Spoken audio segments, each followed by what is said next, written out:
Say unbanned. Unbanned. Just search AFA Streaming or visit streaming.afa.net to sign up. Welcome to Today's Issues, offering a Christian response to the issues of the day. Here's your host, Tim Wildman, President of the American Family Association.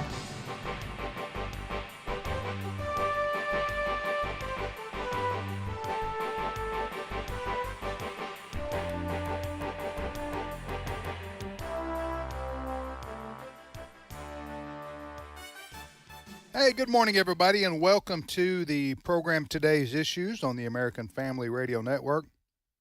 Thanks for listening to AFR on this Monday, October the 30th, 2023. Ed Battagliano with me. Good morning, Ed. Good morning, Tim. Good morning, Fred. Good morning, and if folks Fred are Jackson. viewing us right now, they may be wondering, they're all dressed like winter. Yeah. Weather whiplash. Got a out there. freeze warning this week. 29 degrees. We've gone from 90-degree temperatures to which is why we are heavily clothed this And morning. Tim and I made every effort to dress exactly alike. I didn't get the uniform. Yeah.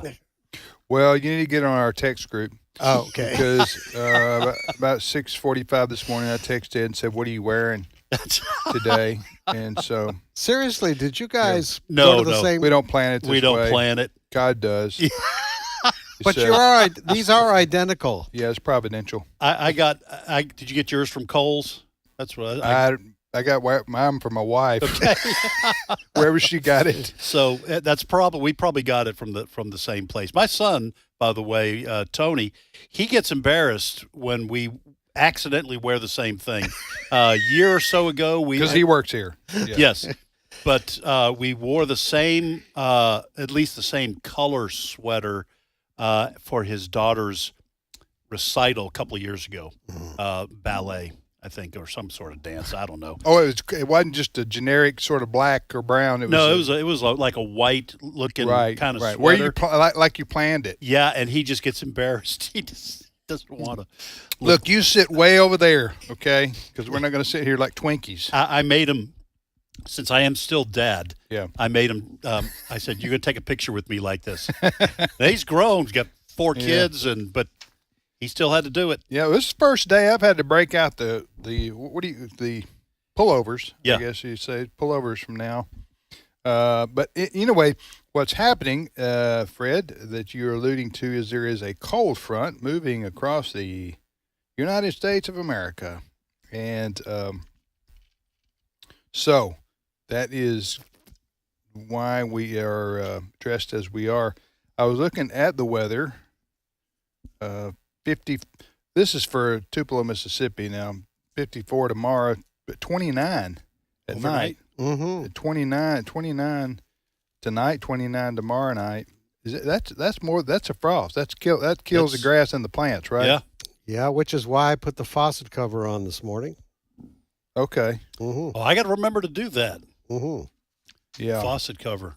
But then, hey, by Friday, back up 68, 75, 77, 79. Welcome to Mississippi. Yeah, Yep. I like that kind of weather. That's what we're talking about right now. Well, we hope you're having good weather wherever you may be living, and we thank you for tuning in to American Family Radio.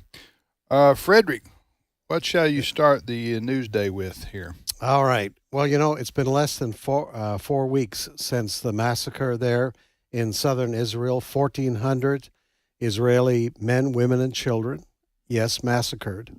Some of the families of those who were killed are still getting the details. One of the things that came out last week, and one of the Fox anchors was briefed on this, these Hamas terrorists, as they were going house to house in these kibbutz in southern Israel, called his mom and dad and say, "Mom and Dad, I just killed 10 Jews." That just gives you an example of a mentality that we cannot understand. For a few days, there was great sympathy for those families who lost those loved ones. But what is amazing is how quickly around the world that whole sentiment, feeling sorry, trying to understand this massacre of Israeli men, women, and children. The focus now of the mainstream media, it's all about Palestinians. And what we're seeing in this country and around the world is an increasing hatred of Israel. In less than 4 weeks since this massacre of Israeli citizens, we're seeing on university campuses here, Cornell University, they had to alert authorities there because the Jewish Center at Cornell, there were threats against the lives of Jewish students. The big protests in New York again on the weekend. In Brooklyn, authorities told Jews in Brooklyn, don't distinguish yourself as a Jewish person. I guess don't wear the headwear, whatever the case may be. And then we're seeing these in Russia yesterday. Some Israeli citizens were trying to get out of Israel, flying to a location in Russia. Somehow people there got word that the Israeli citizens were coming in, and they basically took over an airport. There was a rampage at the airport. The Israeli aircraft diverted midair to another airport, but there were protesters waiting there, chanting death to Israel. We're seeing this all over the Arab world, and outside of that, Australia, other countries. It is just hard to imagine what is going on right now for the nation of Israel and for Jewish people. All the condemnation now is about Israel. That's where we are. Yeah, let me ask you this question, or let's ask ourselves this question. What other country in the world, if their citizens were ambushed and slaughtered, 1,400 of them, and that country decided, you know what, we're going to find out who did this and we're going to take them out, what other country would be condemned or told to ceasefire or to stop? Where would this happen? If Mexico came across the border, Mexico came across the border in El Paso or in wherever and butchered and slaughtered 1,400 American citizens, you think our president or our citizens or our military would say, you know what, we need to dial it back. We need a ceasefire. We need to stop. Who would expect that? Nobody would expect that. And yet here we are, Ed, with most of the world seemingly going, Israel needs to stop. They don't need to do anything more about this than they've already done. Yeah, and I see several groups that are doing exactly what you're saying in the West. And I'll just speak about the United States. I see the progressive elite, many of them, not all of them. Now, these people are doing what now? That are condemning Israel. Right. Okay, now I will for an immediate ceasefire. There's a lot of Democrats who are not doing that, including the president right. at this point. True. But in terms of elites on college campuses, you have a lot of college kids doing it. And then everywhere else, it's Muslims. All right. In overseas, in Germany said we're not going to have pro-Palestinian protests. The Muslims there ignored what the government was saying. In France, in the United States, in Brooklyn, I mean, everywhere you turn around, the Muslim community worldwide has been stirred up in their ancient hatreds towards the Jews. Yes. And are pushing radical ideas about the Jewish people that we have not seen out in public without apology since the Holocaust, which ironically is the reason why a Jewish state exists in its ancient homelands in Israel, was because of the Holocaust. Okay, we're being told that these political left Westerners and the Muslims who are condemning Israel are being told that the Jews need to get off Palestinian land. That's the problem. From river to the sea, Israel needs to leave. The Jews need to get out of what's called Israel. That's the only way that there'll be peace in the region. Right. That's what we're being told. And if that's the standard, then really the Jews can claim to be native to that land. Right. Right? They can claim that their land was stolen from them. Yes. are given away because they really are the inhabitants or the inheritance of Abraham, Yes. right? So, I mean, is that what's the standard here? How far back in history are we going to go where you say, because what they're saying is, what the claim of the Muslim world is basically, and these Western lefties, is that the Jews are on occupied land. Right. Right? This land really belongs to the Palestinians, so the Jews need to. The only way this ends is that all the Jews die. So they're going to be up, or they leave. They get off our land. Right.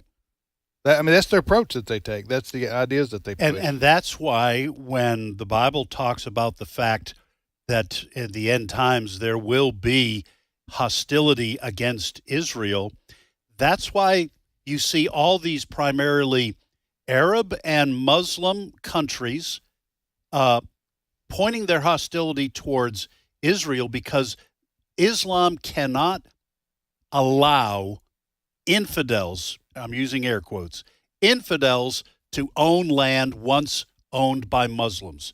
So the Muslims say it doesn't matter if Israel was there first. Islam took the land, and therefore it is always Muslim land, and the Jewish state has to go. Okay, is the opposite true anywhere? In other words, was there land that once belonged to non-Muslims that Muslims took over, and now they should give it back? No. Based on the what? The opposite is not true. In fact, everywhere there are Muslims today, those Muslim communities exist there because they took the land from other people. But based on the standard of Israel and the Jews, right? They should give it back because they're on occupied land. Yeah, no, not if you are an adherent to the religion of Islam. Okay. This is why there will never be true peace in that part of the world. We know from Bible prophecy that is true. But just from a political standpoint, there is no solving this. Real Muslims cannot allow Israel to exist. Right. And the honest ones actually say that. Right. Out loud. Yeah, they do. And we could these folks need to just, some of them do. It's not about land. Iran and I got I saw a demonstration from other Malaysia and Indonesia and Pakistan, where I don't know how many people, but thousands of people were protesting against Israel. These people have no connection to Israel or to the Palestinian people, the Arab. They don't border Israel. No, what do they care? But no, it's just condemnation of the Jews. They might as well just come out and say, we've got a proclamation to sign. Who would like to sign it? Here's what the proclamation reads. We hate Jews. They all should die, period. That's our proclamation. Who wants to sign it? And no one's going to put a proclamation like that out because you'd have a lot of Muslims signing it. That's what I'm saying. Yes. Yeah, that's my point. That's really what this is about. It isn't about a small piece of right. It is in the historical sense that you've made it. That is that the Muslims want the infidel, the Jews here in this case, off Muslim land. Right. But it's really about just raw, unadulterated hatred for the Jewish people. Right. And they hate Christians too, by the way. Yeah. Yes. In the end, yeah. But the Jews just happen to be in Israel, that part of the world right now. The other thing here is these same people really hate the West. Mm-hmm. Yes, they hate the Jews and they hate the existence of Israel, but they hate Western civilization. Yes. Too, and I mean it's almost self-loathing somewhat for Americans to be. They're against capitalism. They call it colonialism. Right. When you see what Israel is, so it's just go ahead. But there's been. I just go back to when Barack Obama was running for president. Going to change the country, going to change the world. There is a large element in this country, and I think it's part of the student protests that we're seeing on campuses. But also, Mark Thiessen, I think he worked for the Bush administration. He was on Fox this morning. There's been a poll of Democrats since October the 7th We have praised the way President Joe Biden, certainly initially, has responded right behind Israel, anything Israel needs. Joe Biden has lost support significantly amongst Democrats since October the 7th. Mark Thiessen addresses this morning, cut number 6. There's a Gallup poll that just came out that shows that since the war in Israel has started, Biden's support among Democrats has plummeted 11 points, down to 75%, which is really bad. And that tracks with the fact that support for Israel in the Democratic Party is at an all-time low. There was a Gallup poll earlier this year that shows 49% of Democrats support the Palestinians over Israel. And Mark's own poll that just came out recently shows that 46% of Democrats draw moral equivalence between Hamas and Israel, not the Palestinians in Israel, Hamas, the terrorists, and Israel. So the Democratic Party has a big problem, which is that they've tolerated the rise of anti-Semitism in their ranks, and right now Republicans don't think Biden's doing enough. A lot of Democrats think he's doing too much to support Israel, and that's going to hurt him. Yeah, now that's frightening. Okay, so let's think about this, folks. What if Joe Biden begins to pay attention to those polls and withdraws our carrier strike forces from the Mediterranean? Yeah. And in essence says, Israel, if you don't declare a ceasefire, if you don't stop what you're doing in Gaza, we're withdrawing our forces. That leaves Israel all by itself, which, in a sense, that's what the Bible. That would be a horrific, for that part of the world, that would be a horrific turn of events. But according to what Mark Thiessen is saying, that isn't beyond the pale. No. To have the Biden administration, in order to save face with almost half of the Democratic Party that is anti-Israel and pro-Palestinian, in order to save face, what if they tell Israel, you either make a deal and stop, which Israel can't do, because this will happen again, or we'll withdraw our forces? Man, that's scary. Well, we had a statement from Biden National Security Advisor Jake Sullivan on the weekend. He said Israel should take responsibility for protecting innocent civilians in Gaza, even though Hamas is using them as human shields. Was that last part his quote too? It was Jake Sullivan. Are you saying that? Jake Sullivan. What was the entire quote? What this is according to a Fox News story. He says Israel should take responsibility for protecting innocent civilians in Gaza, even though Hamas is using them as human shields. This is a story from Fox. He said that all the way to the end with that quote? No. Even though they're using them as shields? The part we're asking, Fred, is even if they're using, is that you or is that him? Let me give you the quote, all right? Okay. Sullivan appeared on CNN's State of the Union saying the Israeli government should take every possible action to distinguish terrorists from civilians during its ongoing operations. Quote, Hamas is making life extremely difficult for Israel by taking civilians as human shields and putting their rocket infrastructure and terrorist infrastructure among civilians, Sullivan said. That creates an added burden for Israel, but it does not lessen Israel's responsibility under international humanitarian law to distinguish between terrorists and civilians and protect lives of innocent people, end quote. Wow. Well, I mean, you're just giving Israel an impossible task. Talking about a forked tongue. Yeah. How can you do that? You can't. It's impossible. No other army would be. Was Hamas asked this? Hamas? Have they told Hamas this? Oh, no. Hamas, you must distinguish between Israel's military and civilians. When they cut their throats, decapitated, burned them, yes. Burned them, tortured them. Now have 250. Did they say that about Hamas? Hamas, you should distinguish between. No, they didn't say this. It's completely and totally all one-sided. Yeah. And listen, when you have an enemy who is hiding behind people underneath hospitals, and they use that to their advantage, then you tell the people who are trying, like Israel, you're trying to win a war to stop terrorism against you, and you tell them, well, you have one of your allies, your chief ally, the United States, nitpicking your daily moves in response to and your military actions in response to this. It seems untenable and unreasonable. You know, if I was on a CNN panel, which will never happen, I would ask Jake Sullivan this question. Okay, how do you do that? Yeah. Was he asked that? Do you even know? No. How do you do that? Tell us how you do that, Mr. Sullivan. Yes. How do you stop the Hamas terrorists from doing this again and again and again? When he was the one who just said in that quote that Hamas hides behind innocent people. Yes. So ridiculous. The only way to do what Jake Sullivan is suggesting is that Israel would have to withdraw its forces and just say, I guess we're just going to go on with life. Yeah. You know what? I think it seems to me Israel's taking the approach that they have to take, and that is, listen, we're going to clean out this nest of vipers. Right. And we don't care if the whole world condemns us. And you know what? If the whole world wants to attack us because of our decision to defend ourselves and our country and our citizens right here, then so be it.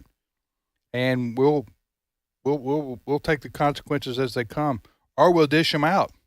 Well, you know, to that point, I was talking to Fred before the show. I was looking at an article here from the UK, the Express.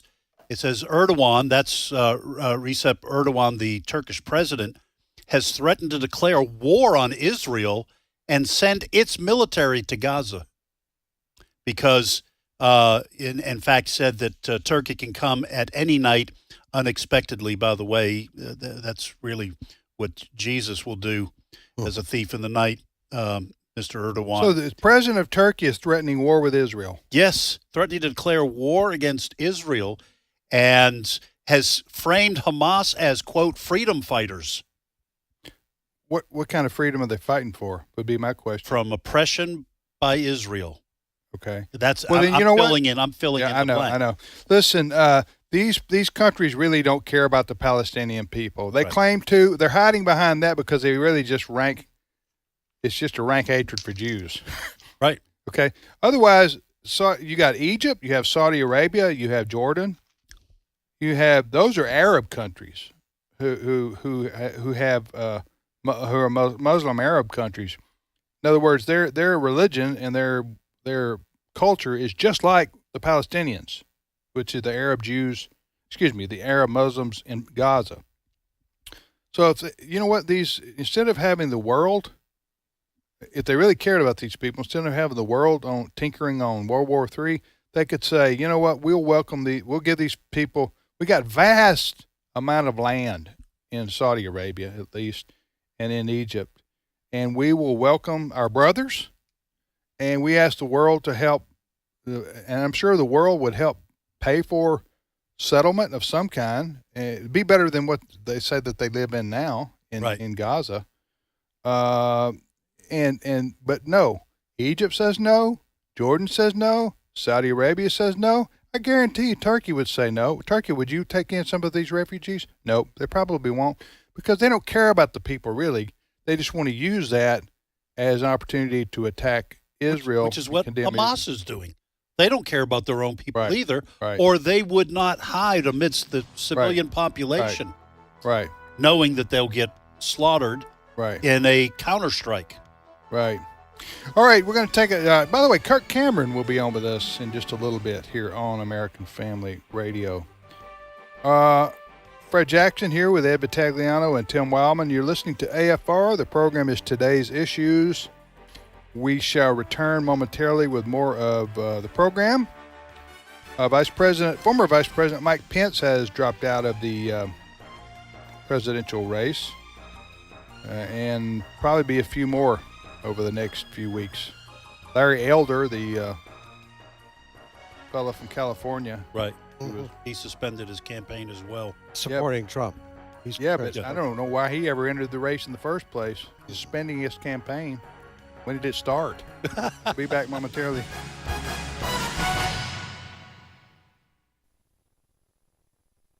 It's my turn. Here is your host for My Turn, Don Wildman.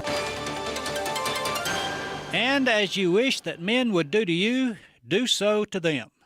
The words of our Lord.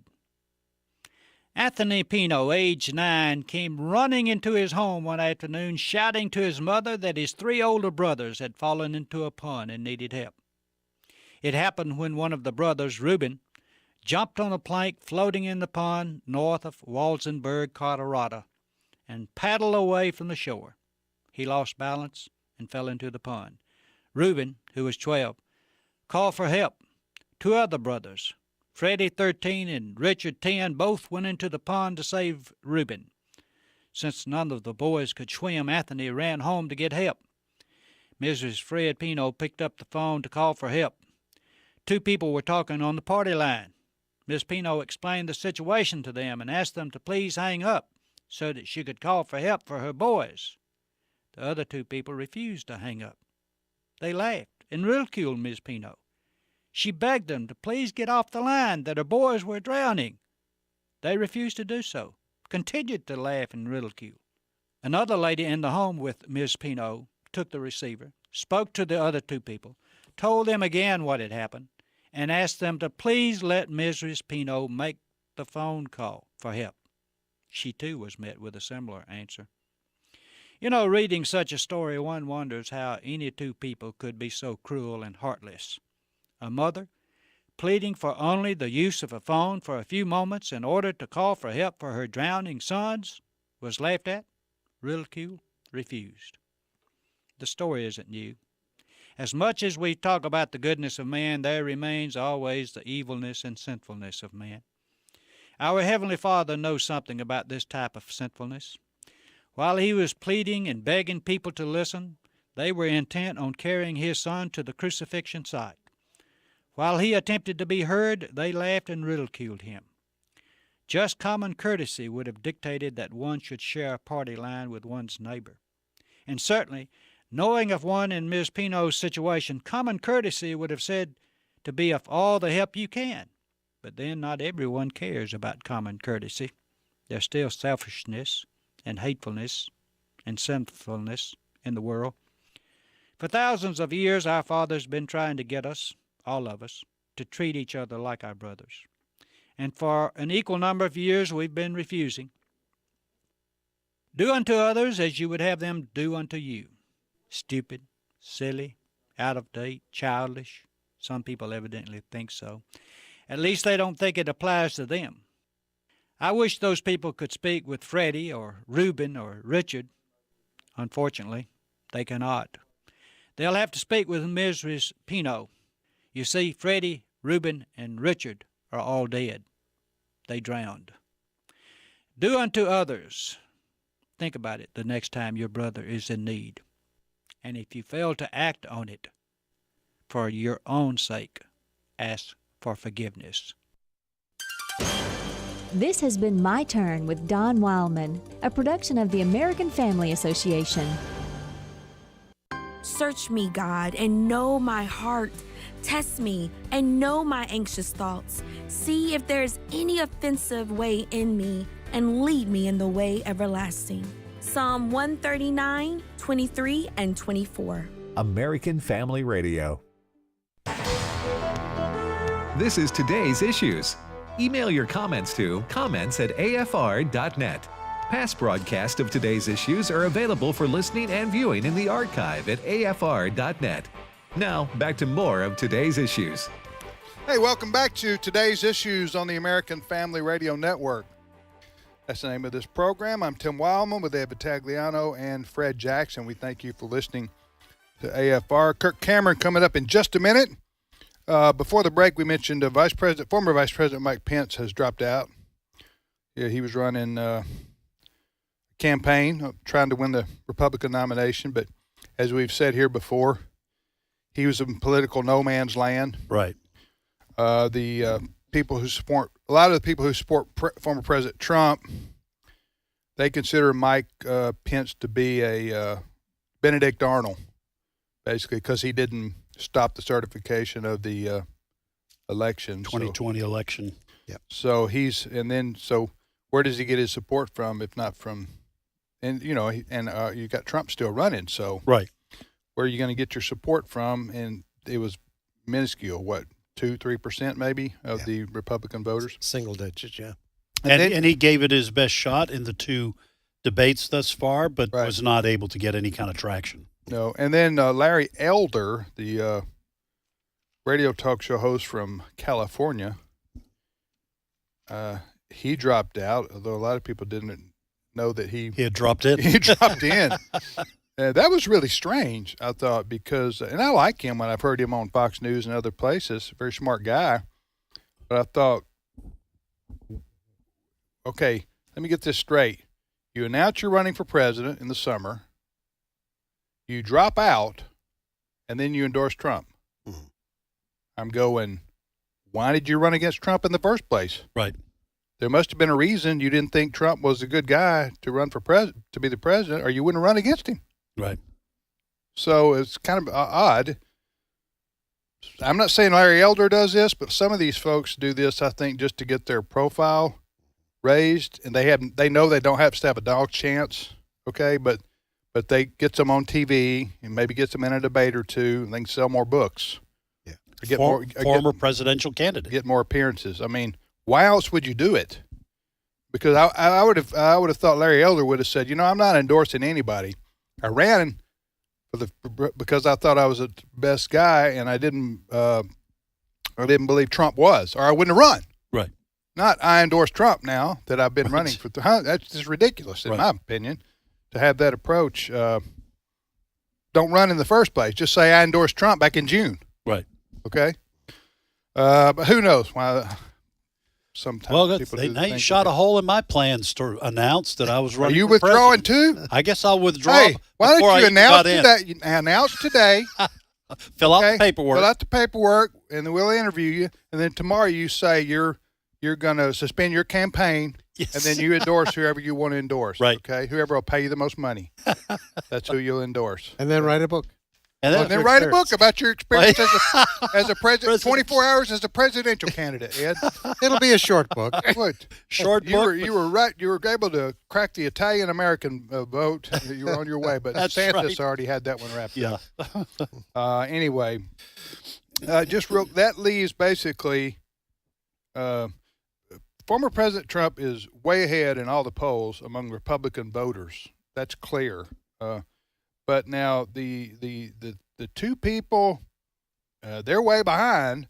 But the two people that people are saying, have the ground forces, I guess you could say, and enough money to be able to keep going in a legitimate way would be the governor of Florida, Ron DeSantis, and the former governor of South Carolina, and Nikki Haley. Yes. Right. Those are the two people who seem to be, Mm-hmm. and they're going to be on the debate stage in Florida. They're sort of vying for that second place, and it's way back, second place. But we will see what happens there. When is that debate, Fred? I believe November the 8th, which is a week from this Wednesday. Okay. Is Trump going to go there or not? I doubt it. He's missed the first two. I'm not sure why. But he didn't go the first two, but I didn't know if he had announced whether he would go, because that one's in Miami, just an hour from his home. It is.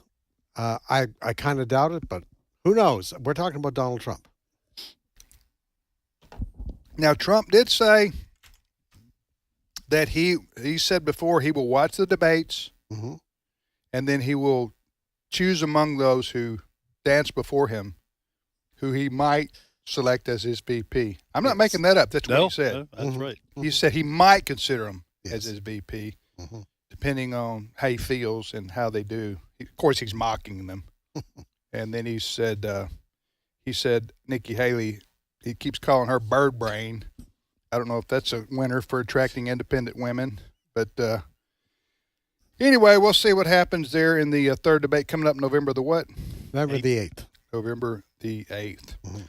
All right, you're listening to today's issues. Well, our good friend Kirk Cameron, who's not running for president as far as we know, is on the phone with us from somewhere. How you doing, Kirk? Hey Tim, is the wild man himself? This is him. Like the Wolfman Jack, so the Wild Man. It's good to talk to you, brother. I'm in Tennessee actually right now, and I've been listening to you on the radio here. Just as a point of interest, Uh-huh. since nobody gets to answer some of these things when they're listening on the radio. If I had to make a defense for Larry Elder, what I could probably think of is, hey, if he understands that he's not going to win the nomination, perhaps he's thinking to himself, well, what we need to do is we need to get behind the candidate who we believe can win the election for the party, for the values, for the future of our country. And since he's not going to be able to do that, eventually all of the primary candidates are going to get behind the main guy or the main girl, right? I think he's just doing that early. Do you think he could have done that? He could have done that in June. He didn't have to run for president to do that. Yeah, that's true. But you could say that about all of the other primary candidates as well. They really want to win, but once they realize that they're out, they're probably going to get behind the main guy that they know can win for the party. Don't agree. Don't agree. Well, Nikki Haley and Governor DeSantis, Tim Scott, I certainly don't agree. Probably Vice President Pence, too. They thought they had a shot, but then when former President Trump started getting indicted, his numbers shot up, way up, and he hasn't lost support since. So yeah, I just think Larry Elder, and like I said, smart guy. I like him when I've seen him, but you don't have to run for president in June to know don't have a dog's chance. He must have thought something was wrong with Trump, or he wouldn't announce I'm going to oppose him. That's what I'm saying. Yeah. So what was wrong with Trump in June? If Nikki Haley and DeSantis end up losing the nomination and then they get behind Trump, will you say the same thing about them? No, because I think it's totally different. I think they have ground forces. They have a real chance. They thought they did. Yeah, what they thought. I'm just saying maybe Larry Elder thinks that he really did. Okay, Kirk. All right. I'm just trying to think. A guy like that. I think he's a man of integrity, and maybe it's a political stunt just to raise ratings, but I don't know him that well, and so I'm thinking, well, maybe he tried, and now he's out, and now he's trying to get behind the guy he thinks can actually move things forward. Okay. Hey, what's your new book? What's your new book about, brother? Your new book is out.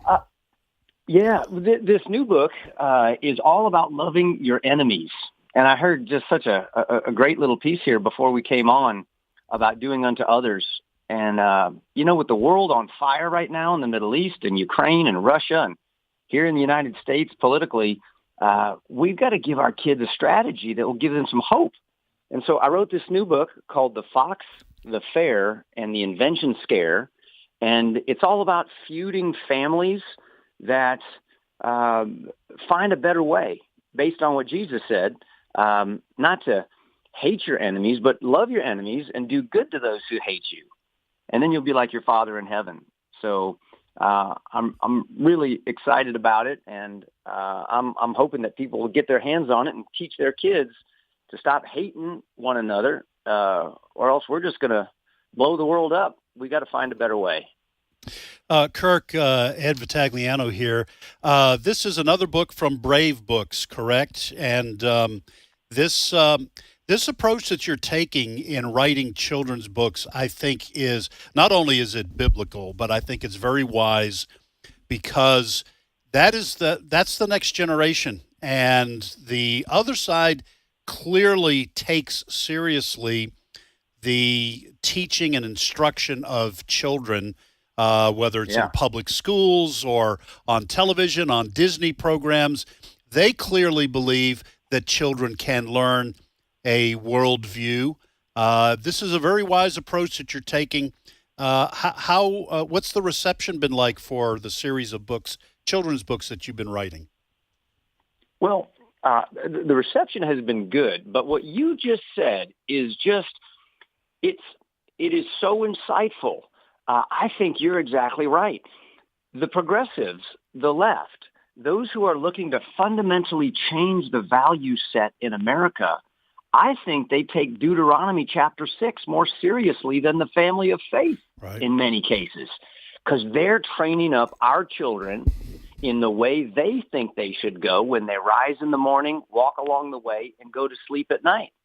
And we're complicit in it when we send them to public schools and pay for it with our own tax dollars.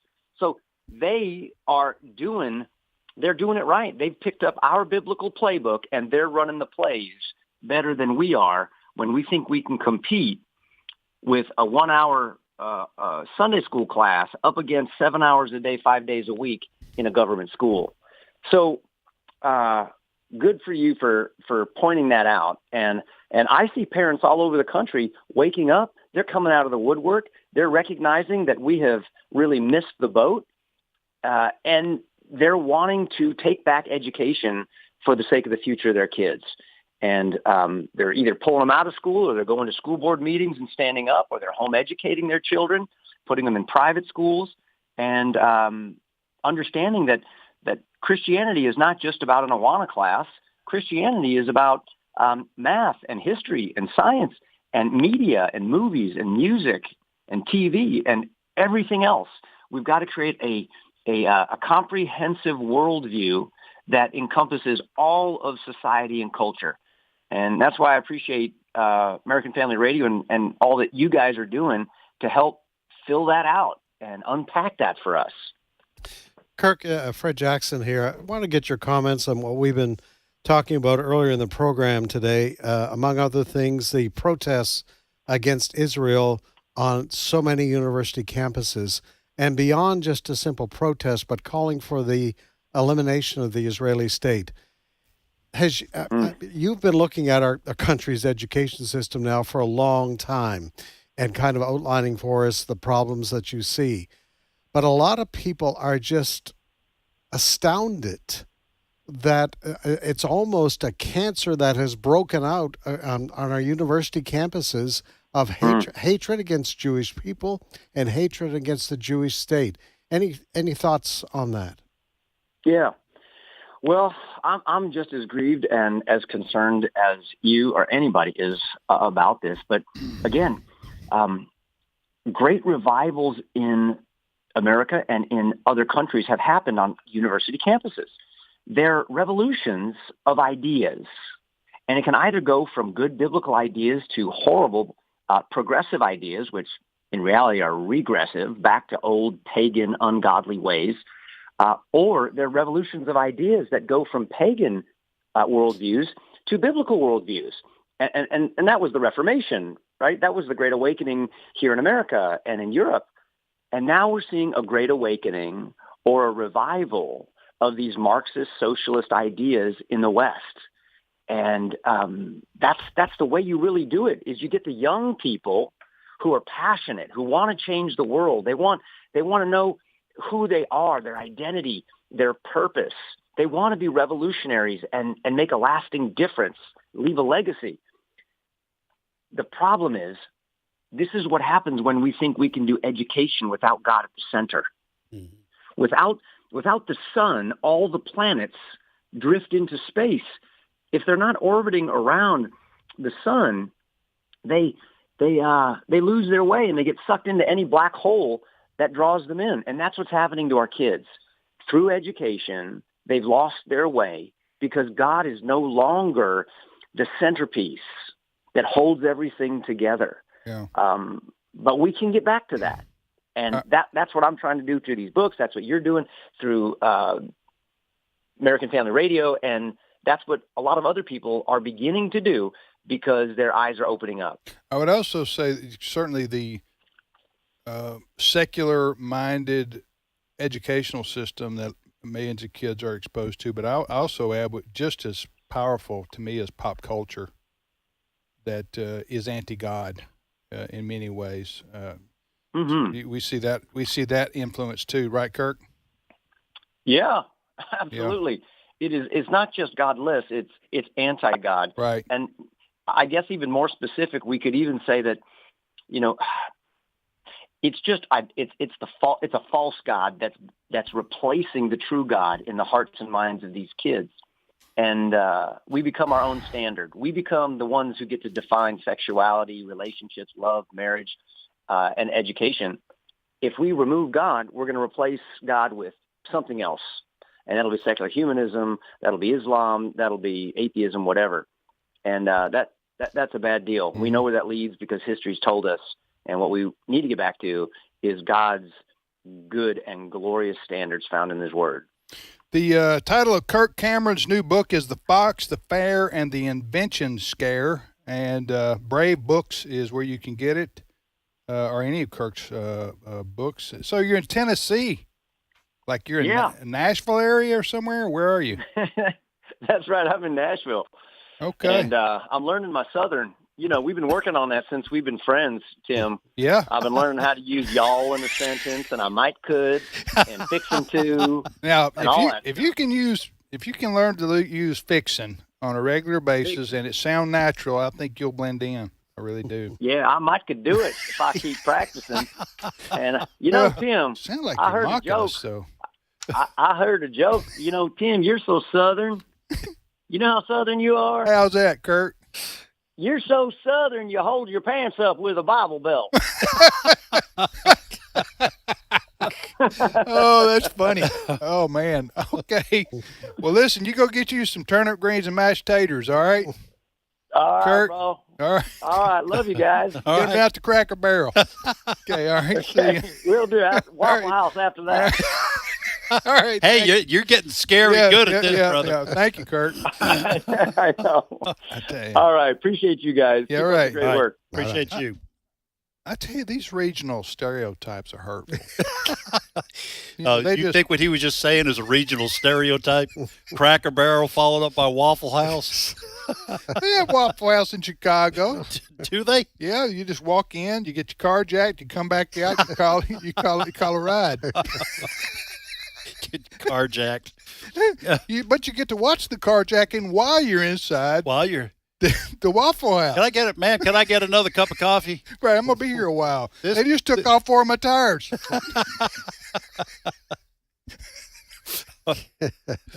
Oh, man. I think I'm going back. I'm going back to Nashville. I've done the same thing that I said was hurtful to me. Yes. I have taken Chicago and have given people a stereotype. Right. Right? Not all Chicago's riddled with Carjackers. Carjackers and criminals. Just most of it. All right. We need to reset this show. Today's Issues, the name of the program. I'm Tim with Ed and Fred. We're a serious program, news program. Sometime we are. Sometimes. Yes. Sometimes we're serious. Listen, this is, folks, I know we do every once in a while get a comments at afr.net. Yeah.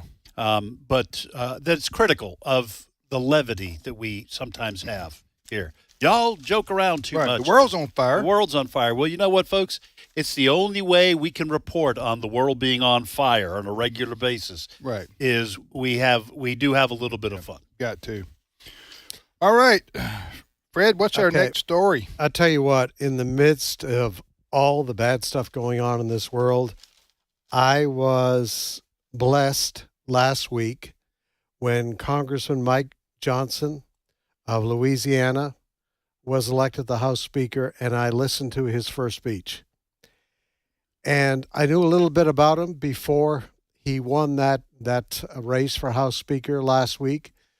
Tony Perkins had talked. Tony Perkins knows him well from Washington Watch, Tony being from Louisiana also. But I was blessed by Congressman Mike Johnson, now House Speaker Mike Johnson. He was not afraid to talk about his Christian faith. He spoke openly about it, not ashamed. What a refreshing kind of speech coming out of the House of Representatives. Mm-hmm. Now, I know it was a rocky road getting to that point there last week, but a lot of people are saying, you know what? God's hand was in that.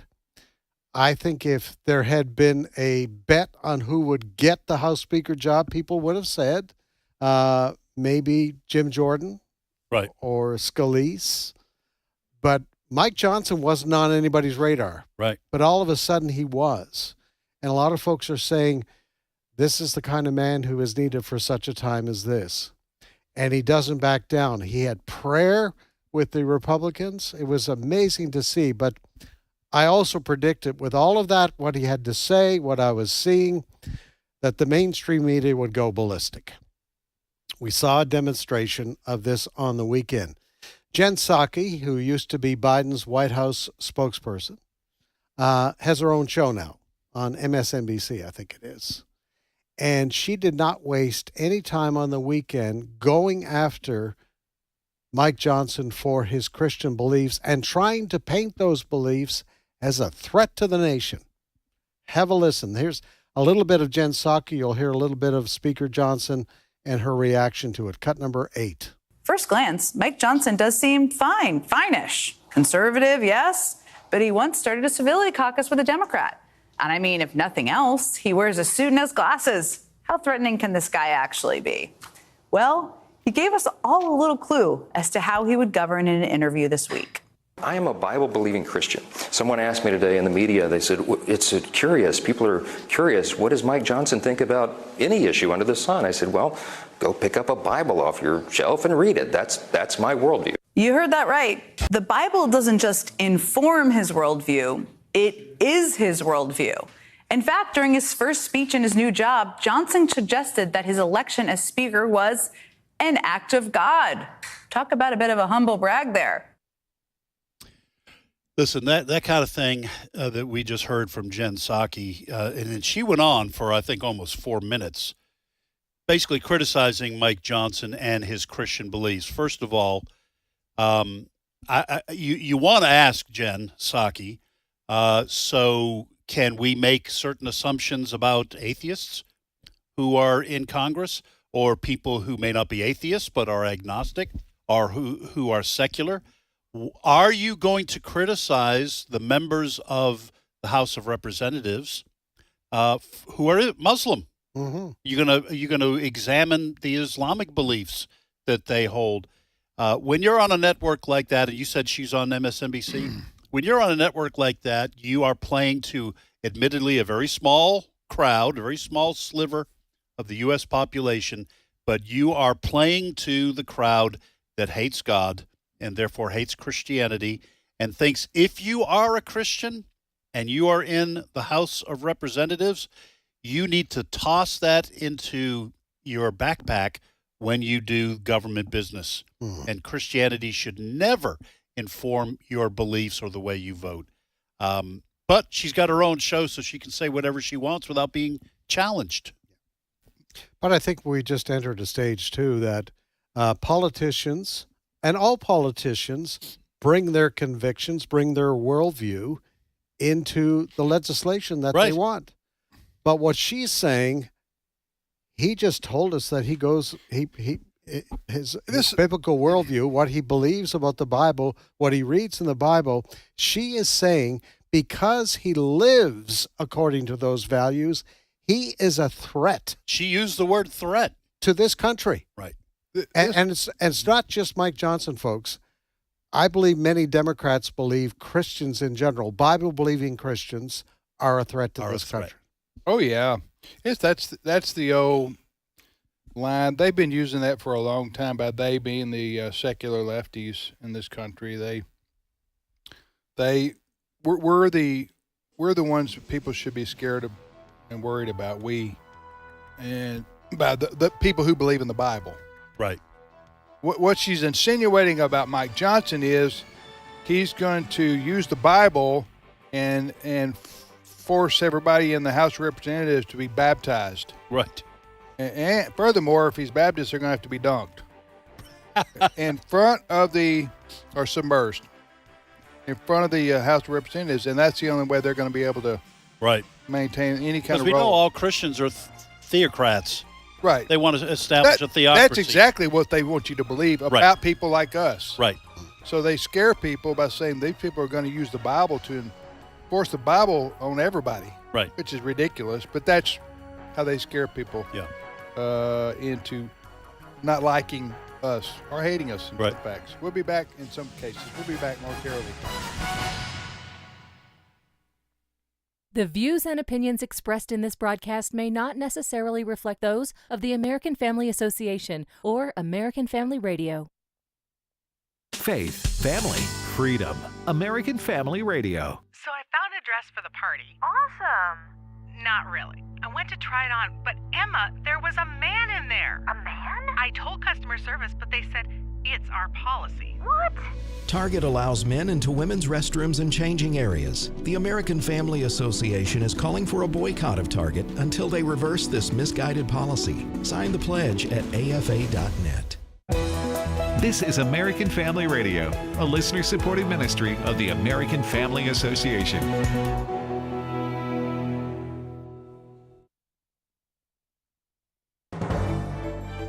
American Family News, I'm Steve Pugh. The Israeli military is continuing a ground operation in northern Gaza as they target Hamas rockets and anti-tank positions in the region. Trey Yinks has the latest from southern Israel. Those Israeli forces operating on the eastern and western side of Gaza, pushing deeper into the Strip. There is extensive damage to the entire Gaza Strip. A humanitarian disaster is quickly developing for the more than 2 million Palestinian civilians that live there. New video shows Palestinians raiding a UN warehouse in Gaza, trying to get any food and supplies they could get their hands on. We know that 24 aid trucks did pass through Egypt's Rafah crossing yesterday, delivered to the Palestinian Red Crescent. And we are learning today from a source inside Gaza who tells Fox News the Israelis targeted the two main roads between the north and the south of Gaza, making it impossible for any aid to get to the northern part of the Strip. Thousands of pro-Palestinian protesters shut down the Brooklyn Bridge in New York City over the weekend. This was one of the latest in a series of rallies taking place across the country, including on college campuses. 2024 GOP presidential candidate Vivek Ramaswamy says universities are building what he calls self-loathing cultures for their students, and adds that anti-Semitism is part of that. History teaches us that anti-Semitism, it's a symptom of a deeper void in a culture. And so as leaders, it's our job to take a step back and say that especially young people in this country, they are lost. They are starved for direction. The FBI is investigating a violent threat against Jewish students posted on a bulletin board at Cornell University. Alexis McAdams has more. A lot of these campuses, right, have been the epicenter of ongoing protests, like here at Columbia University. Now Cornell University increasing security on campus at the Student Jewish Center there after the school says a series of, quote, horrendous anti-Semitic messages were posted on an online discussion board. The messages called on people to follow, attack, and kill Jewish students on campus, and also threatened to shoot up that kosher dining hall. Right now, sources telling Fox News the FBI is investigating this to see if it was a hate crime, which could lead to federal charges here. So keeping a close eye on that. This comes too after you might remember that Cornell professor called the Hamas attacks exhilarating. He's on a leave of absence that he requested after the university said those comments were reprehensible. The Biden administration is ready to begin punishing student loan servicers over massive errors. Therese Crowley explains. More than 830,000 people missed their first student loan payment after the pandemic pause, making them delinquent, partly because they didn't get their bills on time. And many of the bills from the servicer Mohila were wrong.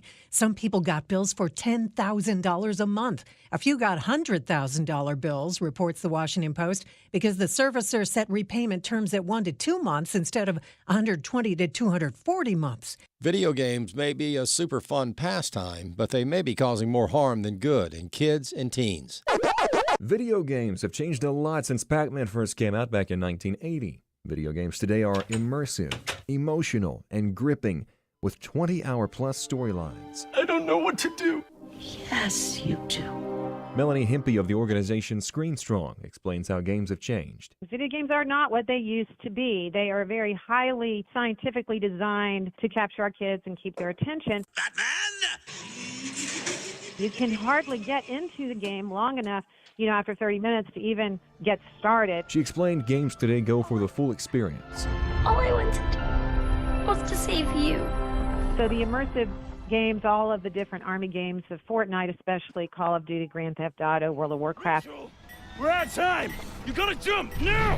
All these games are designed by neuroscientists. They're designed in such a way where it's all driven by the reward cycle. And that immerses them very deeply. Like a gambling addiction, you get looped in and you win a little bit and then you lose. So what's the best option? Well, Hempy recommends avoidance. Just very difficult to manage. That's why at Screen Strong, we recommend that you hold off on those violent video games through high school. Video games are going to be here forever. They're not going anywhere. We're not saying no forever. We're just saying no for now. We have a lot more about this on our website at screenstrong.org. I'm Bronson Woodruff. For American Family News, I'm Steve Pugh. The LGBT movement isn't new. Since 1968, it's been making its way into the Christian church, and now we're seeing parts of the church starting to affirm the quote-unquote gay Christian lifestyle. How did we get here? In the book Dangerous Affirmation, author M.D. Perkins sheds light on how Christians are being lured away from God's truth and calls us to faithfulness to God's design. You can get the ebook version of Dangerous Affirmation today at resources.afa.net. Today's Issues continues on AFR with your host, Tim Wildman, President of the American Family Association. Hey, welcome back, everybody, to Today's Issues on the American Family Radio Network. Tim, Ed, and now Steve Paisley Jordahl joins us. In studio. Good morning, Steve. Morning. Hey, everybody. How you doing? Good, and thanks for being on with us this morning, as you always are, Monday through Fridays. It's my privilege to be here. What's happening in your world that's of note? We had our pastor appreciation lunch at First Baptist of Amory yesterday. Our pastor, what role did you play, Steve? I helped serve cake. Oh, well, listen, it takes everybody. It does. When you were deciding on what to do, you said, well, let them eat cake. I had my cake and I ate it too. And those are our only two cake jokes, folks. All right. Yeah. Also had what's called a worship round.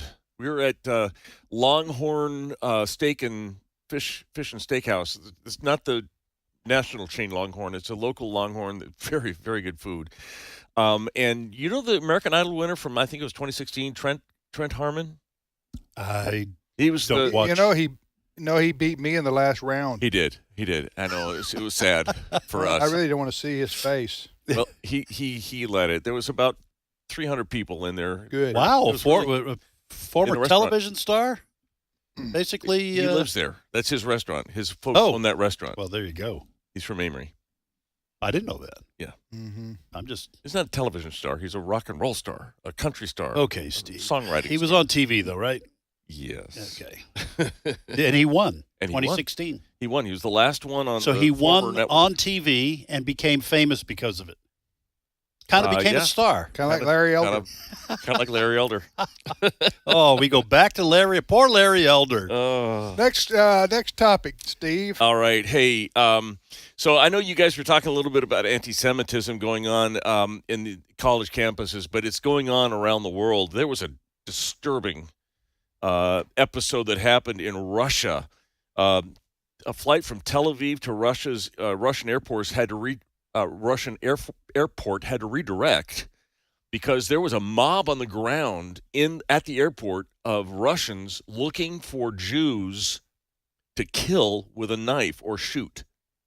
Now, by the way, were these just Russian nationals who belonged to the local Russian Orthodox Church, or are these Muslims? No, they were shouting Allahu Akbar. They're Muslims. So they were Muslims in Russia, but they were looking to lynch. They were actually looking to murder Jews right there. There are a lot of Muslims in southern Russia. Yeah. Right. Yeah. The Russia part that borders with all the stands. Right. A lot of the stands are Muslim. Like Georgia. Aren't they? Georgia's its own country, or are they under the Russian? Are they a part of Russia? The Russians took it. I think Russia took it. I think it was separate. Okay. And then in 2008, I think they invaded it and took it. I think I got that right. Like Crimea? Yes, Crimea, I think it was in 2014. But anyway, along that southern border of Russia, you're going to find your stands, STAN countries, and that's mostly Muslim down in that part of the world, or over in that part of the world. Yep. But anyway, hey, listen, it's a scary day in this world to be a Jew right now. Yeah. Because these Muslims that want to kill you, basically, are out there by the millions and millions and millions, and they're around the world. And now they're coming right out and saying it. Did you see where this commentator from the Young Turks? Okay. Sync? The Young Turks it's like a podcast / TV show. Yeah. And they aren't they like Turkish? No. They're not? Okay. No, Young Turks is it's a phrase that was brought, it's some literary phrase of rebels of some Okay. The reason I said that, revolutionaries. I've seen a few of the people that are on that show. It's kind of like The View in a way. Yeah. But I've seen people on that show who look to be Middle Eastern to me, and I thought the Young Turks, I thought maybe they were. I don't believe that is, but okay. thank you, Well, Uyghur is. no, it's okay. But anyway, the point is, this one commentator was saying that the settlers, if the babies were members of the settlers' families in Israel, settlers meaning those who lived in Israel on what Palestinians call occupied land, then they deserve to die. He said that? Yes, he did. Did you see this too? Did you see? I this did not too? see that. No, that doesn't Yeah. surprise me. I've listened to him on occasion, and that doesn't surprise pull me. it up. I don't know the fellow's name. His name is Cenk Uyghur. What did he say exactly? I didn't. I have it. Go ahead. I had it yesterday. No, Young.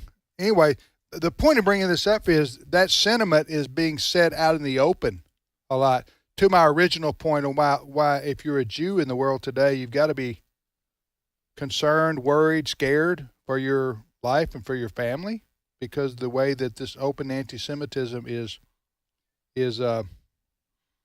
just being expressed, even in the West. Yeah. Oh, it's rampant. It's terrible. In fact, let me just play you a little clip. They were talking about this on Fox. General Keith Kellogg was there, and he was talking about what's going on. What we were talking about in the Who we airport going to in listen Russia. to here? This is General Keith Kellogg. He's a commentator on Fox. Listen to cut 2. This is a messaging issue right now, and the President of the United States needs to get right in front of it, and he needs to be very vocal about it. You see it here in the United States. You saw what happened at Grand Central Station in New York City. You're seeing it on campuses. Look, there is an issue of moral certitude here. When the Israelis say, and we said in 1945, never again, we need to mean that. And the president needs to be the chief spokesman by telling everybody this is wrong. This is not a Palestinian issue. This is a Hamas issue. This is a terrorism issue. And we need to separate the two, and people need to understand this is unacceptable. Okay, I found what I was talking about. Who was that, by the way? That was General Keith Kellogg. Okay, this is a story I found off Daily Mail. This is just, I know people don't listen to the show. Some people have heard about it. But I'm just showing in pop culture how anti-Semitism is allowed to be expressed openly, even to the point of embracing violence. Mm-hmm. This is I follow this on Daily Mail. Young Turk streamer backs Hamas murder of babies and says terror groups have, quote, legal ground to slaughter infants if they're, quote, settlers. The guy's name is... Okay. His name is Hasan. Hassan. Piker. Okay. Hassan Piker appeared as a guest on the H3 podcast on April 12th and was asked by host Israeli-American Ethan Klein about the Israel-Hamas war. And he said, this is going to sound very radical, I'm quoting, and possibly very violent, but this is a matter of law, and maybe, if you agree with this, a matter of morality. Palestinians have the legal ground to violently seize back their own homes from these settlers. This is a reality, and that is precisely the reason why they have to exist under endless occupation in the West Bank. But he was asked about, what about murdering babies? And basically he said it's justified to take back the land from the settlers I'm talking about. And the occupiers. Yeah. So you're saying that they are not afraid to say these kinds of things out loud.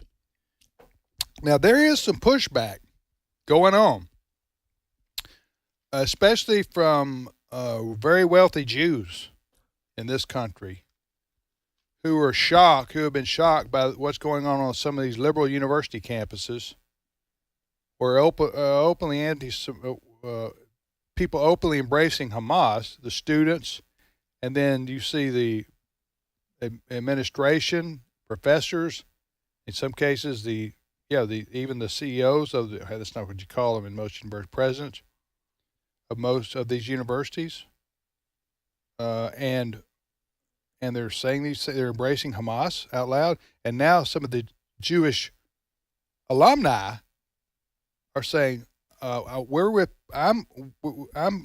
going to take back I'm not going to donate any more money. A lot of the wealthy donors to these millions and billions of dollars going into these the schools. And so I'm pointing out there is some backlash. Also, there are some people making note of those who are demonstrating in behalf of Hamas because they don't want to hire them. They don't want to hire these folks, these students coming out of college who agree with this ideology. Right, and that's why even on the campus of Harvard, remember early on there were students who signed petitions in support of the Palestinians, and it appeared even in support of Hamas and what Hamas had done, kind of like the thinking process of this individual you mentioned on this podcast. And then they were doxxed, and their names were published. I'm talking about the students who signed off in support of the Palestinians. And a lot of those young people said, hey, wait a second.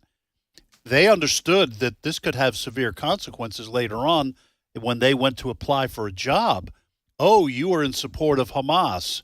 And they were trying to backpedal and say, no, I wasn't saying I was in support of the violence. But you are getting some pushback, and I'm absolutely thrilled to hear about the pushback. It means the battle isn't over yet, but it is frightening.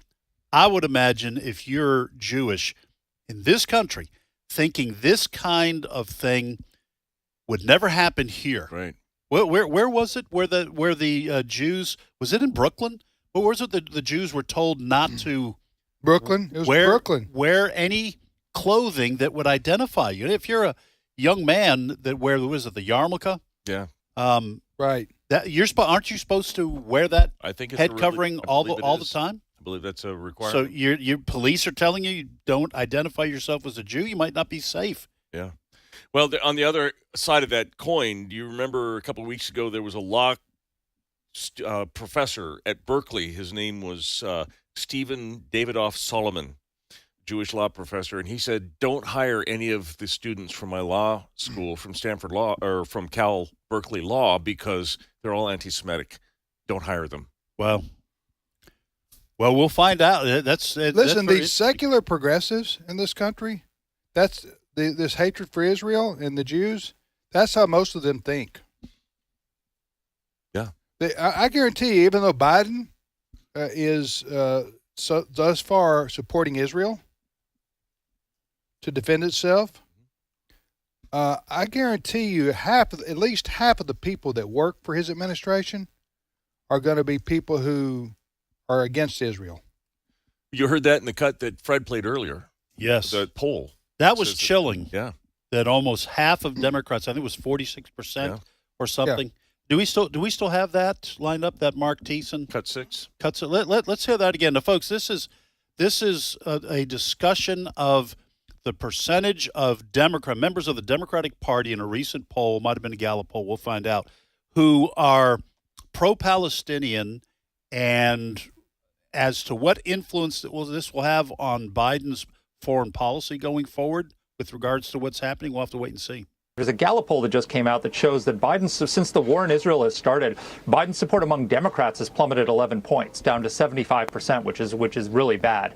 And that tracks with the fact that support for Israel in the Democratic Party is at an all-time low. There was a Gallup poll earlier this year that shows 49% of Democrats support Palestine, the Palestinians, over Israel. And Mark's own poll that just came out recently shows that 46% of Democrats draw moral equivalence between Hamas and Israel, not the Palestinians in Israel, Hamas, the terrorists, and Israel. So the Democratic Party has a big problem, which is that they've tolerated the rise of anti-Semitism in their ranks, and right now Republicans don't think Biden's doing enough. A lot of Democrats think he's doing too much to support Israel, and that's going to hurt him. Anyway, that's chilling stuff. There's a civil war brewing inside the Democrat Party over this issue. Right. And this is a big issue. This isn't something that's insignificant, or you would say, well, there's always divisions in political parties. This too will pass. I don't know about this one. This is a big dividing issue among Democrats. Yes or no on supporting Israel? Because Israel's not going anywhere. So Israel is going to continue to be a thorn in the sides of these pro-Palestinian members of the Democratic Party. What I'm saying, folks, not that there's anything wrong with Israel. I'm saying that's the way they're going to view Israel. Yeah. They're a thorn in our side, so that conflict's not going away. Yeah, what they're going to say is, and you've already seen this, the Democrats who are against Israel, they're going to say Israel is committing genocide against the people of Palestine, Gaza. Therefore, who's giving them money? Not that they don't have money of their own. They're a very wealthy country in the independent of the U.S., but we do give them a lot of money. And they're going to say, well, who gives them money? Well, Biden wants to give them money. Right. So Biden is a part of funding genocide in Gaza. Right. And so so that's a dividing line. Yep. I don't know what you do. The Democrats are already kind of in a weak spot. At least for the presidency. I mean, Biden's poll numbers are way down. And if he's got a divided party, that hurts him even worse, I think. So I don't know where these secular lefty quote progressives would go. They're certainly not going to vote for a Republican. Right. I don't know where they would go, but maybe they would stay home. Maybe they would. I don't know what they would do, but they're threatening to not support Biden. Yeah. Next topic, Steve. All right. Are we back in the good graces of YouTube, Brent? Well, maybe not. Are you planning on ending that? I might. So, you know who's not in the good graces of YouTube? Who? Los Angeles Police Department. Seems they posted a video of an attack, an assault. Two suspects were there, black suspects beating up on somebody, and they showed the assault in the pictures to help identify so people could see, do you know who these people are? YouTube suspended them for having violent content.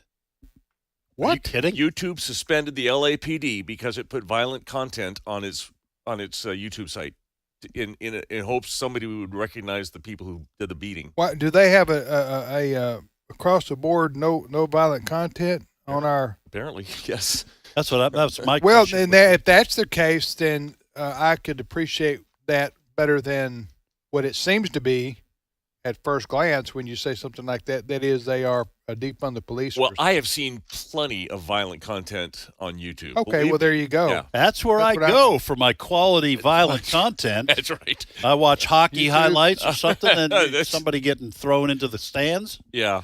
Hey, did you see where the district attorney in Oakland, California? This happened over the weekend. District attorney from Oakland, California. She went to speak at an event highlighting ending domestic violence. Pamela Price is her name. Okay, while she was speaking, some thieves carjacked. They didn't take the car. They robbed her car of all the contents, including her laptop. And she's a Soros-funded DA. She's a soft-on-crime DA, and she was. And her car, while she's speaking at an event, her car was robbed. And she said she didn't call police because it would take them too long to get there. She said she reported the crime online. There you go. So, well, this is starting to happen where you get there was a Minneapolis. Yeah. It seems like a state representative or something from Minnesota. There was a defund the police person, and she got actually carjacked. City council. City council, right, for Minneapolis. So this is starting to happen because these criminals are brazen. They're not going to let you off the hook just because Listen, I saw this liberal commentator from San Francisco. She's leaving, or she's from California and was from San Francisco. And this is a liberal woman. And she was warning, she said, do not, talking about to people traveling, do not come to San Francisco. Because you will be a victim of crime. She said, if you're, she said it's terrible. I wouldn't go. And then, of course, you got Oakland right across the bay, right? Yeah. And that's in worse shape than San Francisco, seemingly. Arguably. So who leads these people? It's all Democrats, all of it, wall to wall. Very progressive Democrats. Yeah. So I would just say, how's it working out for you? Yeah. San Francisco's absolutely falling apart. San Francisco, one's chance of becoming a victim of either violent or property crime in San Francisco is 1 in 18. That is high. 1 in 18 people. Right. And in most cities, it's 1 in 1,000 or 5%. Yeah. Well, also you have crime being committed in open daylight, broad daylight, I should say. And there are no repercussions for these. These criminals know they can do anything they want. And even if they get picked up by the cops, which the police force is diminished now and going down, dwindling, nobody wants to work there. Right. Then you go taken into prison, then you get let out that afternoon. So enjoy progressive heaven there, people. This is what you get for defund the police and light on crime. No cash bail. No cash bail. It's a complete and utter disaster, and it'll ruin your town and community and city, and that's what's happening in the Bay Area. There, are you from? Where did you grow up, Steve? Near the Bay Area? In Santa Cruz, California, which is 70 miles south on the beach. Okay. Well, and I used to you lived on the beach. Well, would you go to San Francisco? I would go. It was my favorite place to go. I would not go now. That's why I'm asking. Would you go now? No, not a chance. First of all, it would be just too sad because I have such good memories from the city. That's what they call it in California. It going to the city. If you live in Santa Cruz, you say you're going to the city. It means San Francisco. Exactly. Let me ask you this, Ed. You were reading 1 in 18 chance? 1 in 18. Of being a victim of crime. Yeah, of either property crime or violent crime. I'm no longer on that website. But, right. I got you. 1 in 18. That is high. Mm-hmm. Well, the same thing's happening in Philadelphia and Chicago, some other places too. We have roughly 125 employees here, so that would mean what? That's 5 or 6 people here every year would be victims of some sort of crime. Yeah. All right, we got a minute left, Steve. All right. Hey, this is breaking news of all the news. It's absolutely true, and because it's from the Babylon Bee. In the most popular move of his presidential campaign, Mike Pence resigns. That's bad. Suspended his campaign because, and that's the best thing Why do they suspend their campaign instead of saying, I'm dropping out? Because you can still get donations, I think, and access the accounts. You have to do something with them, too. Yeah. I think you can't just... But if you end your campaign, there are certain regulations about what you can do. I'm going to find out because I'm going to toss my hat in the ring. But suspending your campaign does mean you're ending it. Yes. For all practical purposes. For all practical purposes. Don't know that anybody's ever unsuspended the campaign. Although, if Trump is nominated and can't be elected, then you might have somebody unsuspend their campaign. Duly noted. And by the way, that is also a reason why they suspend all the paperwork in terms of getting on ballots has still already been filed. All that stuff's been filed, and you don't have to refile. You just start up your campaign again. All right, folks, thanks for listening to the program today. We'll see you back here tomorrow. And keep listening to American Family Radio. Take care.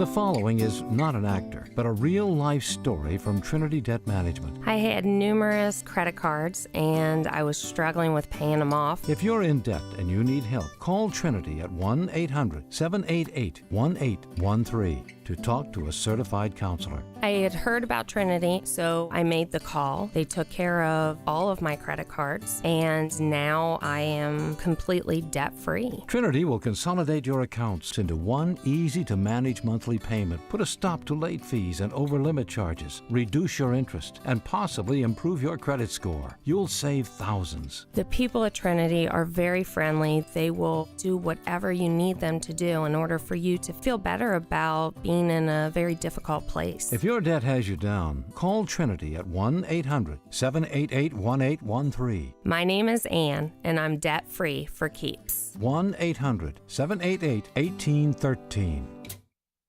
We live in a day when America's families are under attack like never before. Buddy Smith, Senior Vice President of the American Family Association.